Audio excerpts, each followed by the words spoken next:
Algumas atividades profissionais exigem, para que os resultados pretendidos ocorram, da existência de um sigilo que se estabelece entre a pessoa que necessita do exercício dessa profissão, dessa atividade, e aquela que presta esse serviço. É justamente por isso que o legislador, no artigo 154 do Código Penal, define o crime de violação de sigilo profissional. O conceito legal desse crime, bastante simples, implica em revelar alguém sem justa causa segredo de que tem ciência em razão da função, ministério, ofício ou profissão, e cuja revelação possa produzir dano a outrem. A pena prevista pelo legislador para quem realiza esse comportamento é a de detenção de 3 meses a 1 ano, além da multa, que aqui no caso é referida em número de 1 conto a 10 contos de réis, mas que na realidade hoje deve obedecer à regra estabelecida para qualquer pena de multa, que é o critério do artigo 51 do Código Penal dos dias multa. Então toda pena de multa hoje segue esse critério. Então essa parte não é mais aplicável. Inclusive, por tratar de questões e de relações de natureza profissional, que envolve aí a prestação de serviços, o legislador, no parágrafo único, determina que o procedimento em relação a esses crimes só se inicia através da representação por parte do ofendido ou de seu representante legal. Apresentado aí o conceito legal, vamos tratar da objetividade jurídica, o que pretende o legislador proteger ao punir esse comportamento indicado no artigo 154 do Código Penal. E a gente verifica com bastante tranquilidade que o objetivo do legislador, no caso, é proteger as pessoas no que se refere à intimidade, à sua privacidade, principalmente porque a revelação de dados que devem permanecer sob a responsabilidade de alguém, eventualmente pode causar prejuízo, não só em termos de prejuízo patrimonial, mas principalmente em relação a prejuízo moral, a prejuízo social. Assim, as pessoas podem com tranquilidade narrar as suas dificuldades, contar os seus segredos a esses profissionais, sem correr o risco que esses fatos acabem sendo transferidos, levados ao conhecimento de outras pessoas que não sejam profissionais ou esses profissionais. Em relação aos sujeitos do delito, a gente verifica que o crime de divulgação de sigilo profissional, de violação de sigilo profissional, é um crime próprio, que só pode ser praticado por aquelas pessoas que, em razão de sua função, de sua atividade, do seu ministério, são obrigados a manter, a guardar o segredo que lhes foram confiados pelas pessoas que deles dependem ou que dependem dos seus serviços.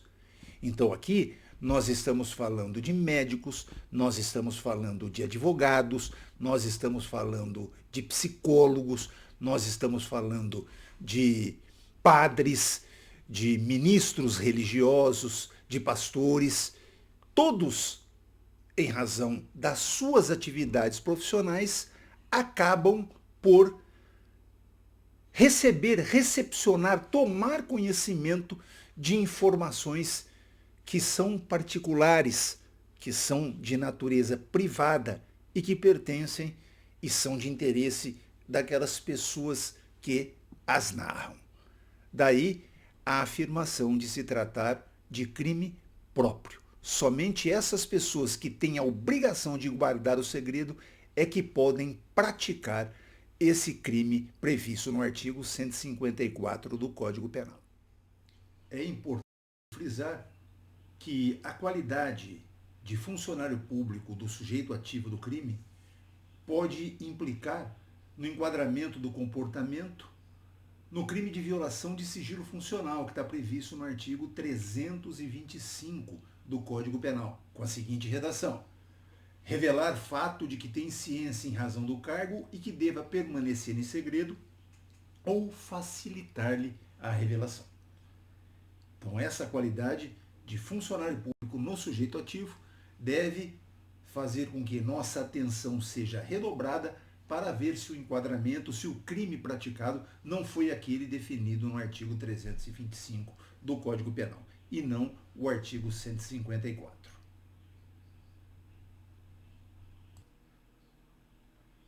Em relação ao sujeito passivo, a questão é bem mais simples.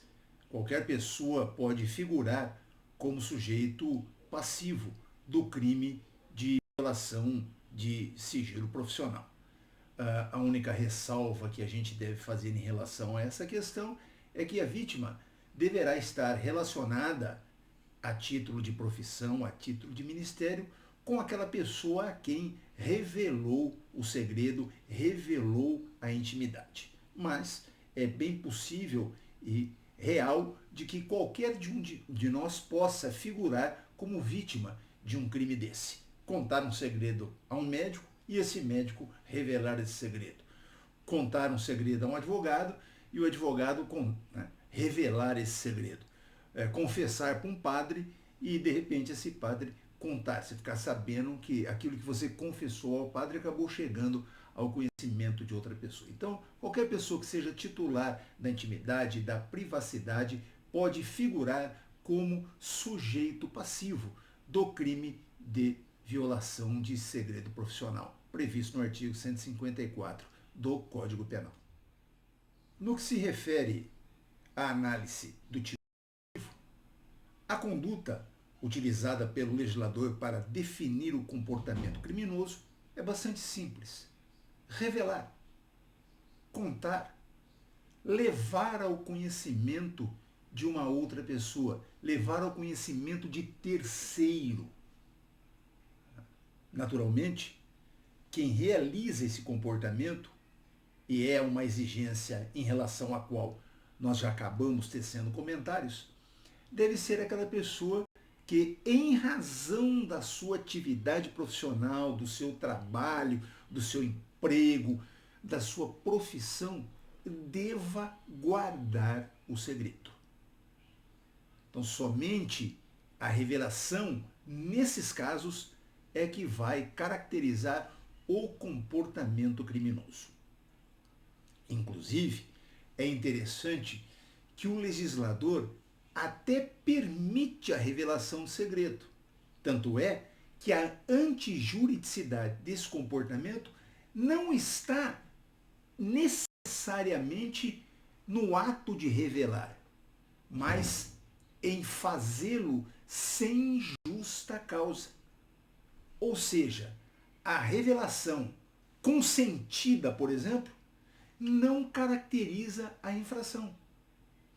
A revelação de um segredo em situações nas quais o revelador está obrigado a fazê-lo não caracteriza essa infração.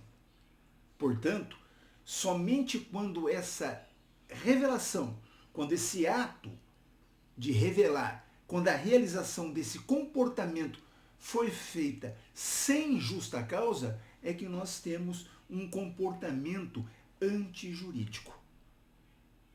É essencial, e a gente tem que frisar isso, que esse segredo obrigatoriamente deve ter chegado ao revelador, ao autor dos fatos, em razão da sua atividade profissional. Ou seja, não é em qualquer situação. Vamos imaginar que na realização de um churrasco de confraternização, uma pessoa revele um segredo a um médico. Segredo esse que em nada está relacionado com a atividade de medicina. Se porventura o médico revela esse segredo, estará no máximo praticando o crime de divulgação de segredo, mas não o crime de violação de segredo profissional. Então é necessário que a gente verifique no contexto fático a presença desse vínculo, a existência desse vínculo e de uma atividade profissional que tornou possível que o agente tivesse conhecimento daquela intimidade, tivesse conhecimento daquele segredo. Ademais, nós não podemos nos esquecer disso, só haverá o crime quando a revelação da intimidade, a revelação do segredo, tenha possibilidade, cause e gere a produção de algum dano à vítima.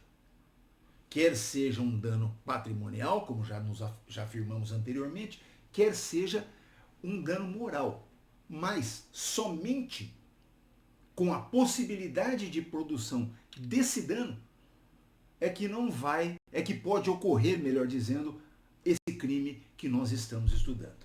Então, a simples revelação de um segredo que não seja capaz de provocar algum dano contra a pessoa, não será o suficiente para a caracterização do crime.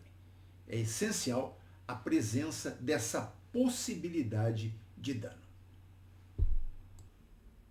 Subjetivamente, analisando o tipo no aspecto subjetivo, nós afirmamos que o crime de violação de segredo profissional só se apresenta na modalidade dolosa.